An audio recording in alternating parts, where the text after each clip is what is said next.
Saudari-saudaraku terkasih dalam Tuhan Yesus Kristus, selamat pagi dan berkah dalam. Kita bertemu kembali dalam renungan harian Senin 1 April 2024. Kita masuki Senin dalam oktav Paskah. Bacaan-bacaan berbicara soal kebangkitan Tuhan kita Yesus Kristus. Dalam bacaan yang pertama dari Kisah Para Rasul bab 2 ayat 14, dilanjutkan ayat 22 sampai 32, berbicara mengenai khotbah Petrus dengan murid-muridnya soal kebangkitan Yesus. Yesus yang dibunuh telah dibangkitkan oleh Allah, dan para muridlah saksi-saksi itu. Maka orang diajak untuk juga mengalami kebangkitan bersama Yesus dengan memberi diri dibaptis agar mendapatkan keselamatan. Sedangkan dalam bacaan Injil Matius bab 28 ayat 8 sampai 15 dikisahkan bagaimana perempuan-perempuan yang dari kubur dengan takut namun juga sukacita yang besar berlari untuk segera memberitahukan kepada para murid bahwa Yesus telah bangkit. Di tengah jalan mereka dijumpai oleh Yesus dengan pesan agar para murid pergi ke Galilea. Di sanalah Yesus akan mereka lihat. Diteruskan dengan dusta para serdadu setelah menerima uang dari para tua-tua untuk berdusta bahwa jenazah Yesus dicuri oleh murid-murid ketika mereka sedang tidur. Saudari-saudaraku terkasih, suasana kebangkitan tidak mudah ditangkap atau dimengerti sekalipun oleh para murid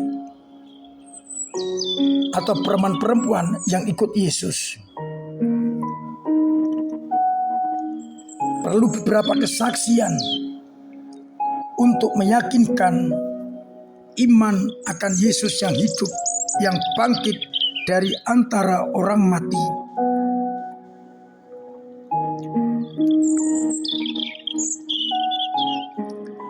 Perempuan yang pergi ke makam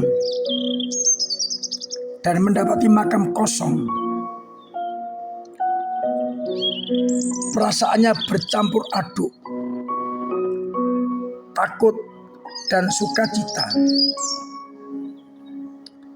Takut merasa kehilangan Yesus tidak ada di dalam kubur. Sukacita karena ingat akan pesan Yesus pada hari ketiga ia akan bangkit. Namun toh belum cukup untuk meyakinkan mereka. Maka Yesus pun memberikan penegasan sendiri, menemui mereka dengan pesan agar para murid pergi ke Galilea dan Yesus akan mendahului mereka, sehingga mereka akan melihat Yesus di sana.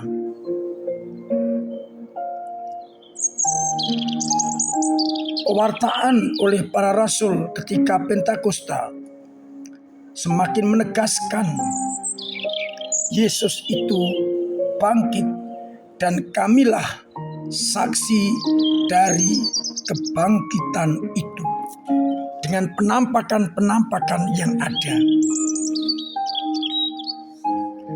Namun di balik itu ada orang-orang yang ingin menenggelamkan iman, menenggelamkan kepercayaan para murid dengan cara menyuruh para serdadu penjaga kubur bersaksi dusta.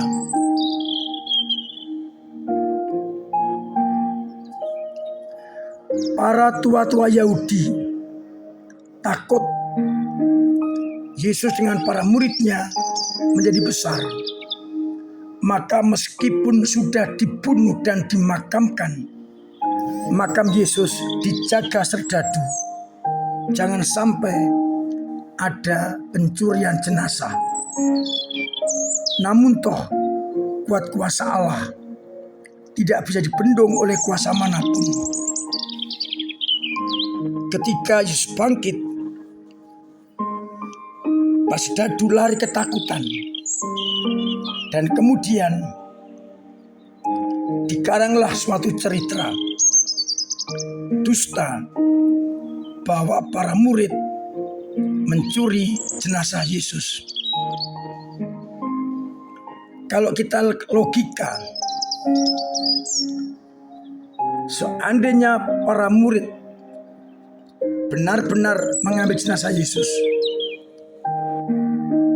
mengapa mereka sampai mau menyerahkan nyawa demi mempertahankan iman? Oleh karena itu, kita dikuatkan pada hari ini. Yesus yang kita imani adalah manusia dan Allah yang telah dibunuh namun dibangkitkan oleh Bapanya. Tetapi kita harus ingat, rongrongan iman ini akan terus sampai kapanpun. Perintah dusta oleh tua-tua Yahudi kepada para serdadu merupakan rongrongan iman, melemahkan iman. Nah, sekarang pertanyaan untuk kita. Zaman sekarang pun masih banyak hal-hal, situasi yang merongrong iman kita agar kita tanggalkan. Macam-macam bentuknya. Tetapi saya mengingatkan, rongrongan dan dusta itu akan terus ada. Namun para murid, perempuan-perempuan tetap meyakini Yesus yang bangkit. Maka godaan itu bisa mereka kalahkan. Apakah kita juga seperti para murid yang mampu untuk melawan godaan-godaan iman itu? Ataukah iman kita lemah dan kita jatuh? Berkaca dari para murid, dan kita berani bangkit, meyakini iman akan Yesus yang bangkit untuk menyelamatkan kita. Semoga kita sadar rongrongan iman yang terus akan menggoda kita.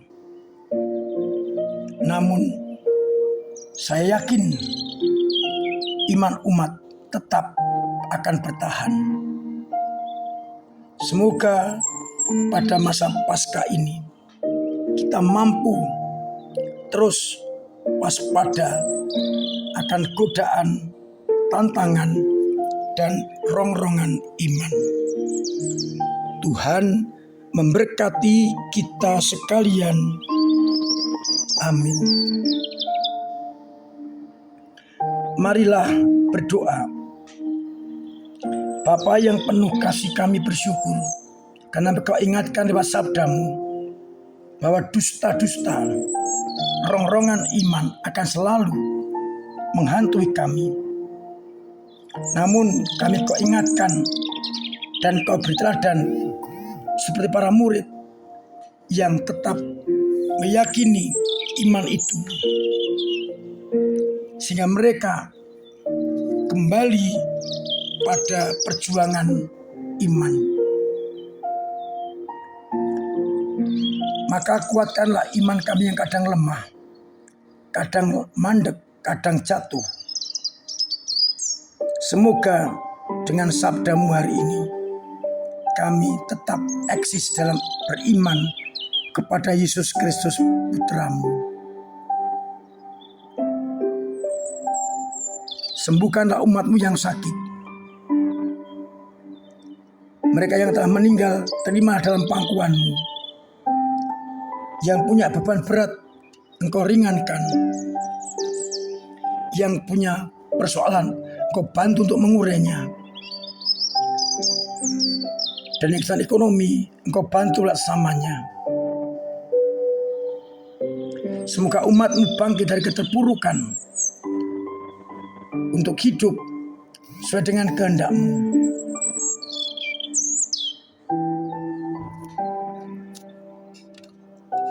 Biarlah akhirnya umat-Mu senantiasa hidup dalam kuasa kebangkitan-Mu.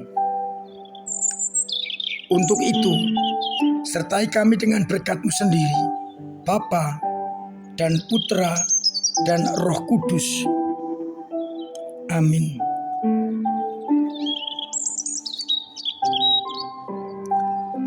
Saudara-saudaraku terkasih, selamat Paskah.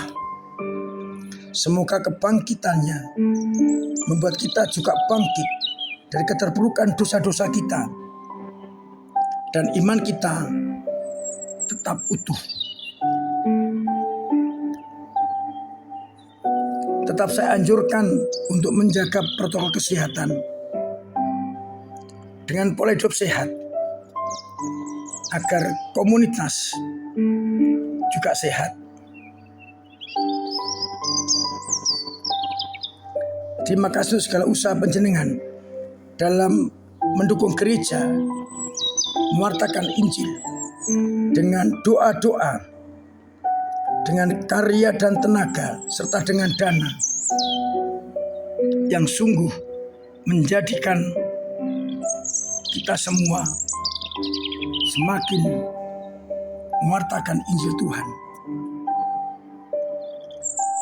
Terima kasih atas umat dengan kesediaannya pada Kamis Putih dan Jumat Agung berbagi pada perayaan misa sehingga cukup berimbang.